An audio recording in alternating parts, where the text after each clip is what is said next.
Is game balance really important? Maybe not.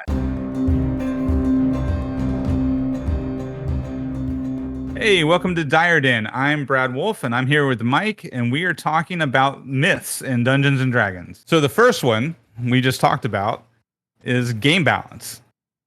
This is one you hear a lot of people talk about. You see arguments online about, which class is the best tank or which class is the best damage per turn. Yeah.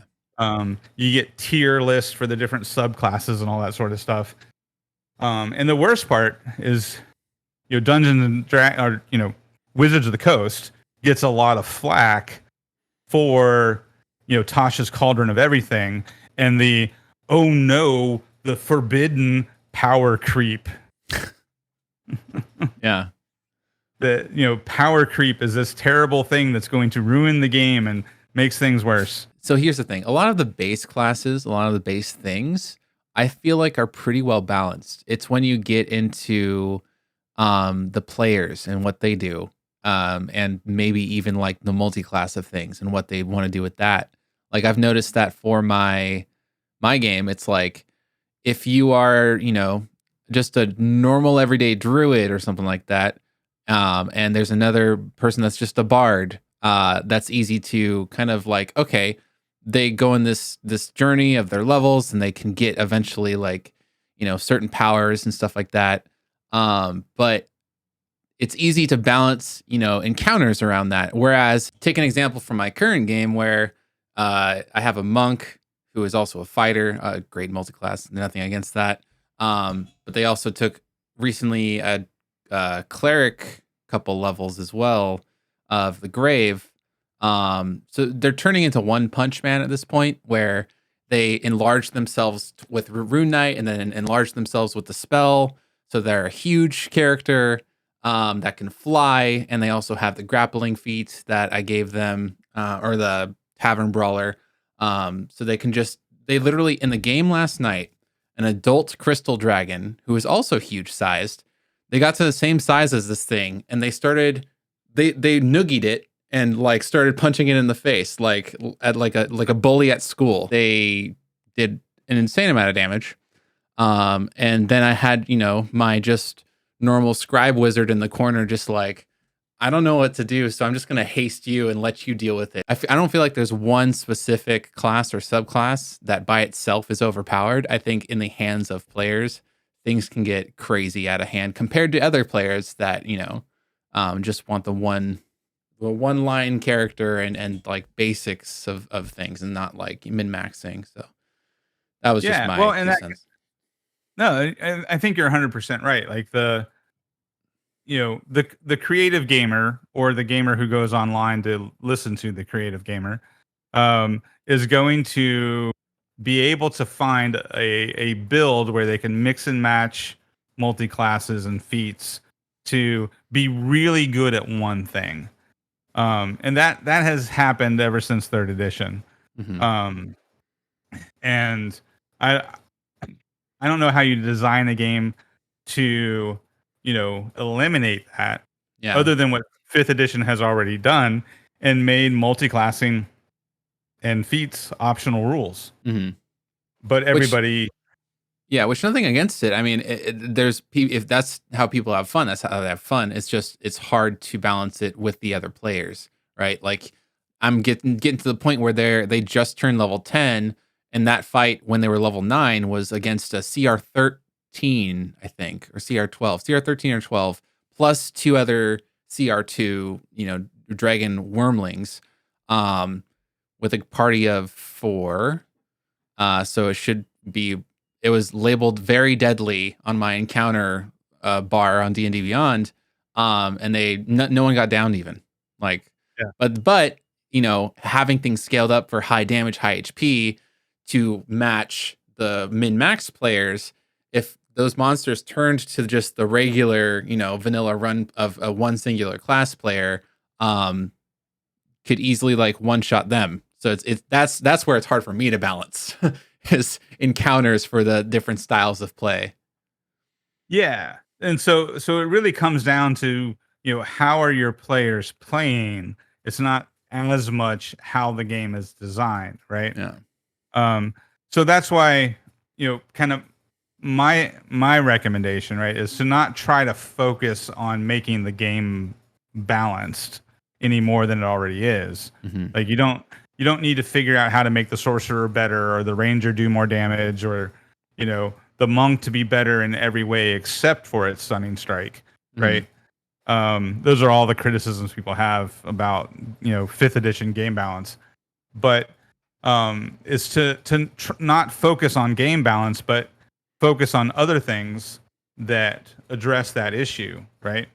Um, so um, so we talked about fourth edition was really well balanced, and people didn't like it.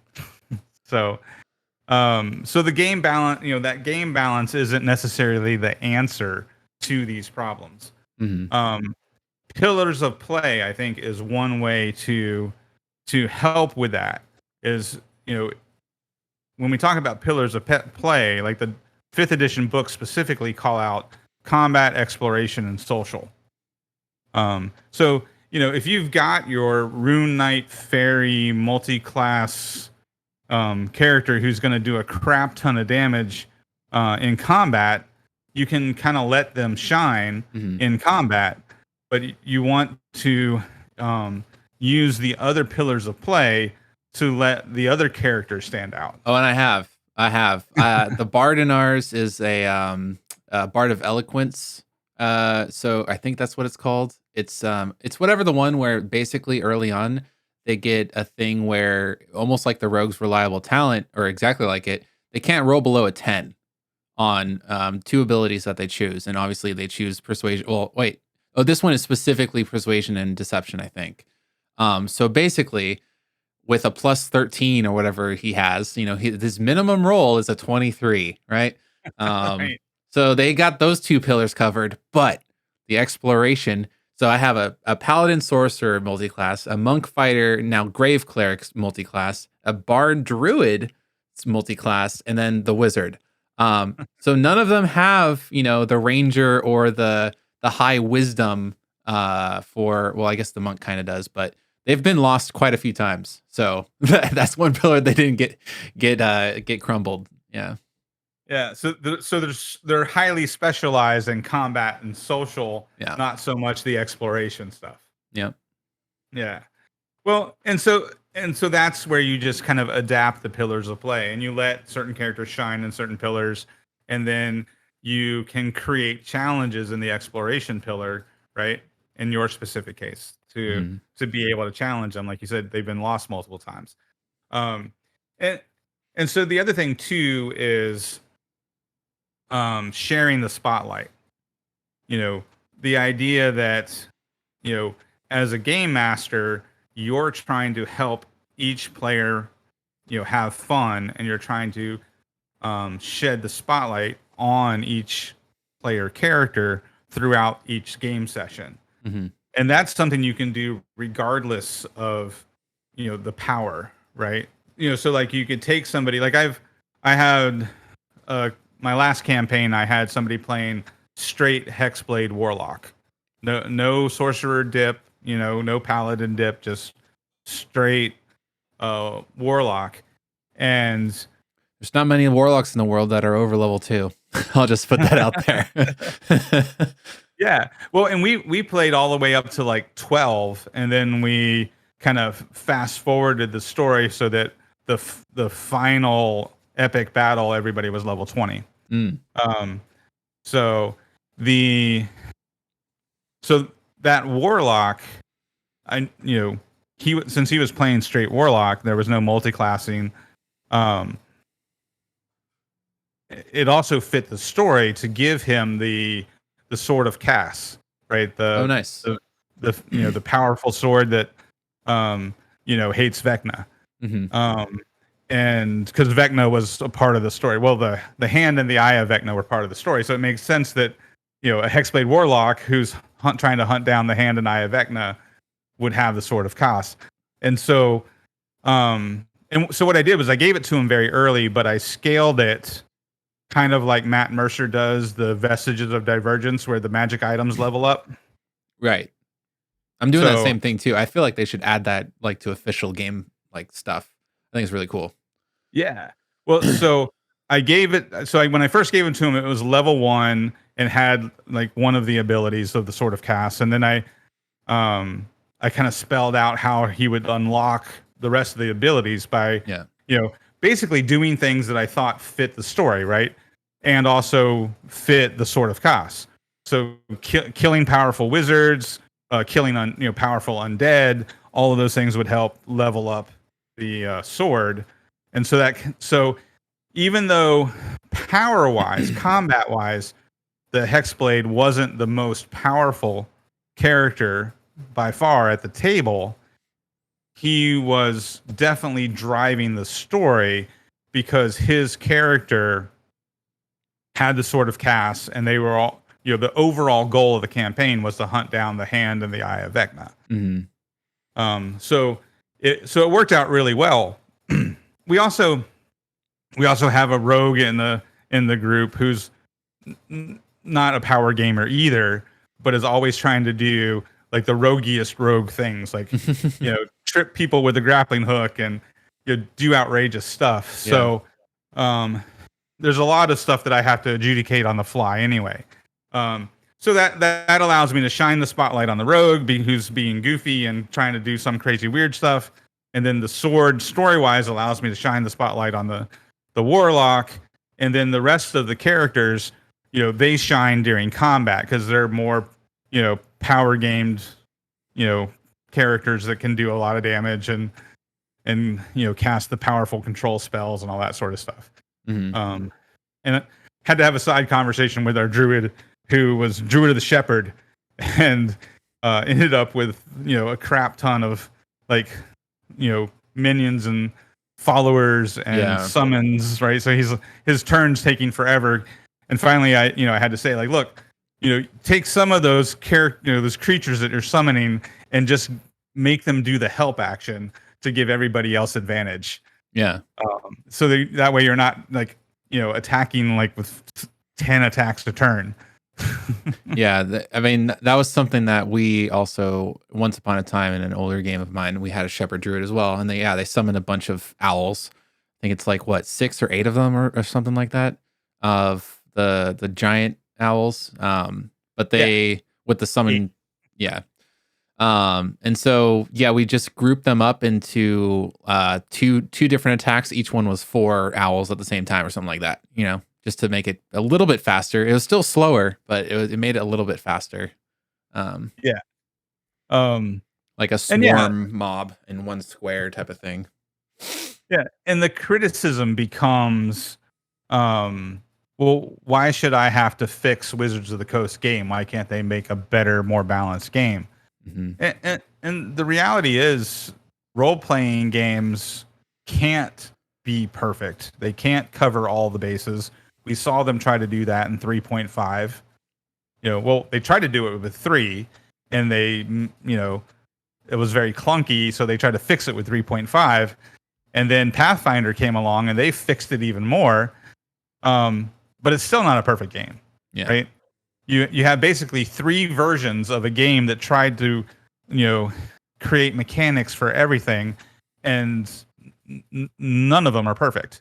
There's still the same kind of problems in 3.5 and Pathfinder with all those things we just talked about, where you can super optimize in one area and be insanely great at one thing, and that's going to make your character stand out.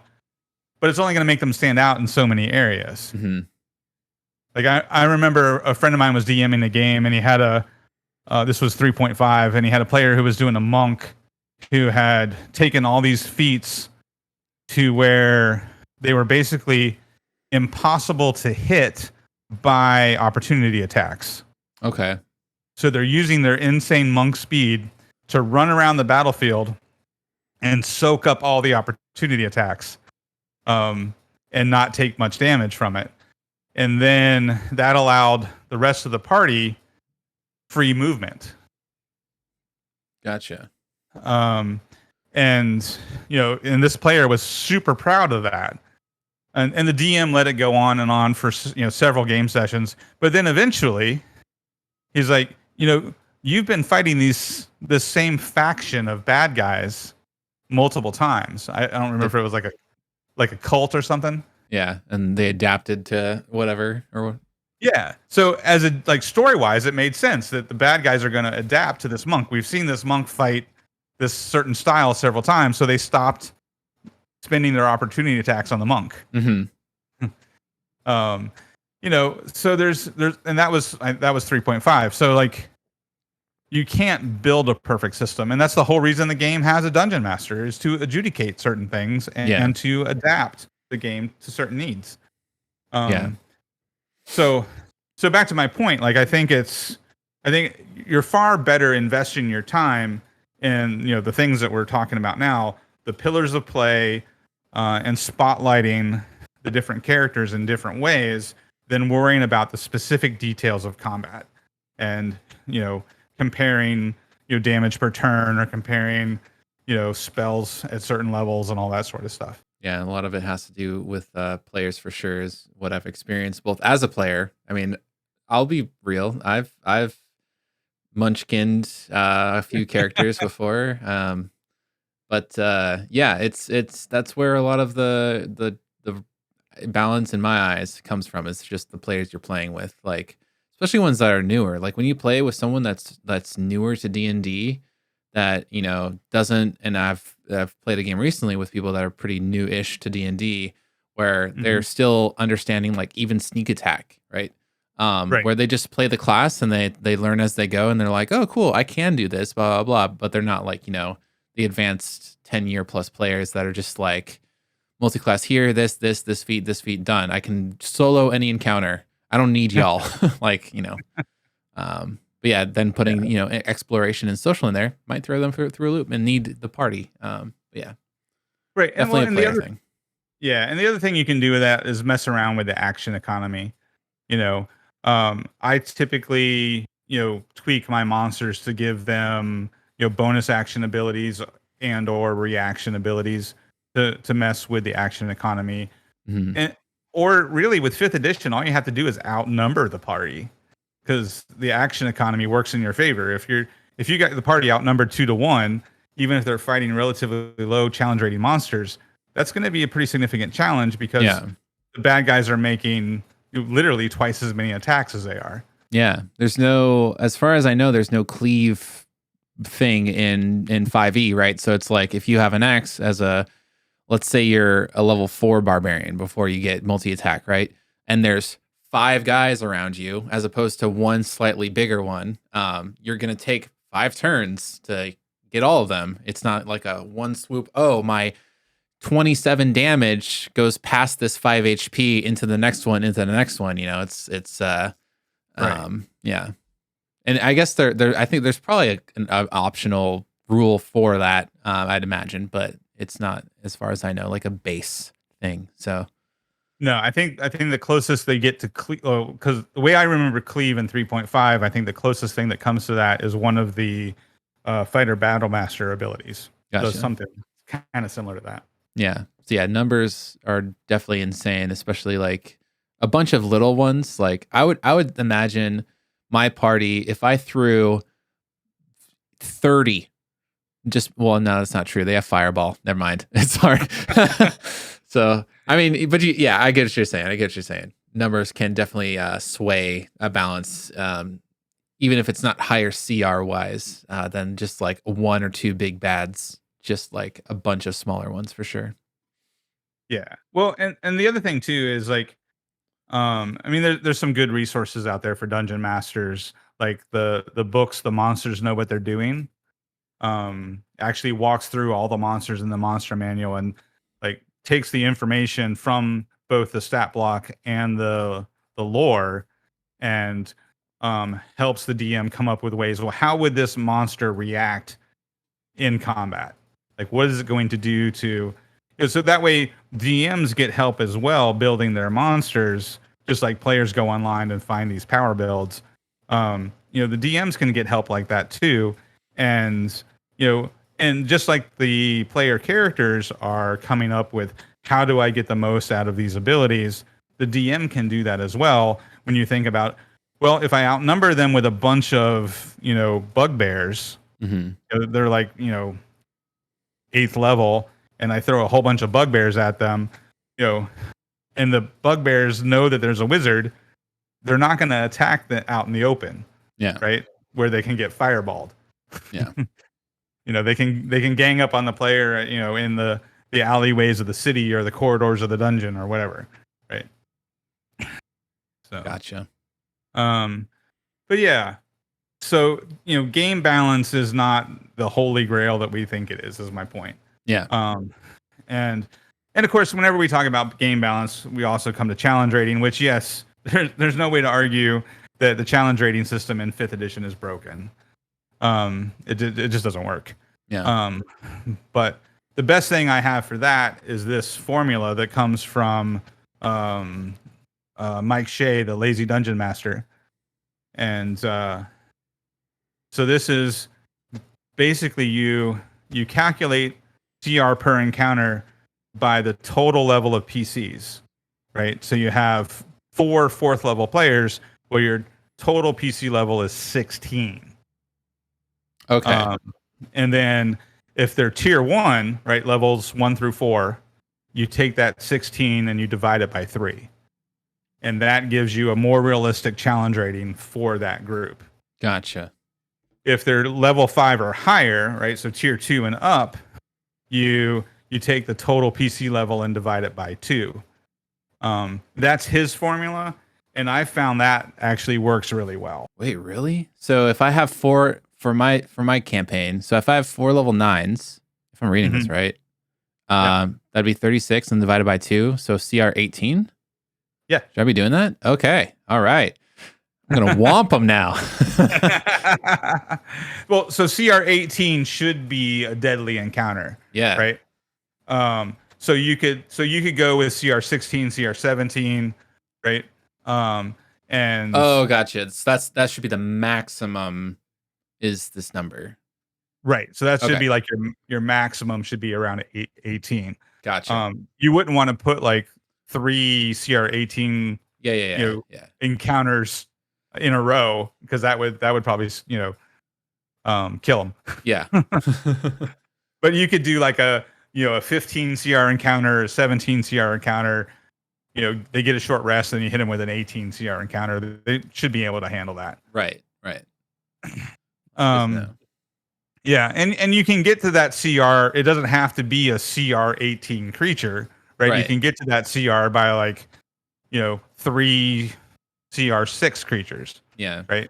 Yeah. Luckily on D&D Beyond, the encounter builder that I use on there, it just literally has a bar. Even it has, if you play XP, which I don't really know anyone that really does anymore, it even has like total XP and stuff like that. But yeah, it has a bar of just like trivial, easy, normal, hard, and then deadly. And it doesn't go past deadly. I swear the last like 4 encounters, I've gone all the way to deadly for my party and how it scales it. And they've just wiped the floor. So I'm just trying to figure it out still. So right. Yeah. Yeah. Well, and the other thing too is you can also have the conversation with your players that not every combat is going to be perfectly scaled for your characters. There might be a time where you have to run away because, if you're trying to build verisimilitude in your world, right? In a believable setting, you're not going to have everything, just right scaled to your level the way like Skyrim would do, right? Mm-hmm. So I think it's perfectly okay for them to have a really powerful bad guy that they can't beat and they have to run away. Yeah. So the other night I had a game where I had a CR6 wyvern and a handful of lizard men. So it was probably like a CR7, CR8 encounter, and only half of my players showed up. Okay. And so they're only 3rd level, and there's only 4 of them. So that was a bit of a challenge, but they pulled it out, right? And it made for a very exciting encounter because it wasn't perfectly balanced. Yeah. And so you just have to be aware of that, Yeah. as far as, sometimes you have to be like, okay, story wise, we're just going to have to take a long rest after this one because that turned out to be too powerful for them. They made it through, but they used up all their resources. So, Yeah. That's okay. Right. Yeah. You're not, it's impossible to have every encounter be perfectly balanced. That's just not going to happen. Like that's an expectation I think you just do away with, and that's why it's on the list of myths. Yeah. So we've been talking. Speaking of list of myths, we've been talking about this one for like 40 minutes. So to wrap up the general thought about this first myth of D&D, was it isn't balanced? I guess is the myth. The myth is that game balance is important. Yeah. I don't think it's as important as everybody makes it out to be. So yeah, to wrap it up, it's more about the player's interaction with the game and the encounters, but also the encounters of the pillars, like you were saying. But if there is somebody that is doing something and they're specifically built their character for something and they wanting to have fun with that, like there's nothing wrong with that. As long as it doesn't outshine everyone else, right? So right, yeah. It's a good way to sum it up. So once again, thanks for watching. Don't forget to like, subscribe, throw your comments down below. Let us know how wrong we are, how right we are, or how crazy we are. And what you want us to talk about next. Thanks again for watching. Later.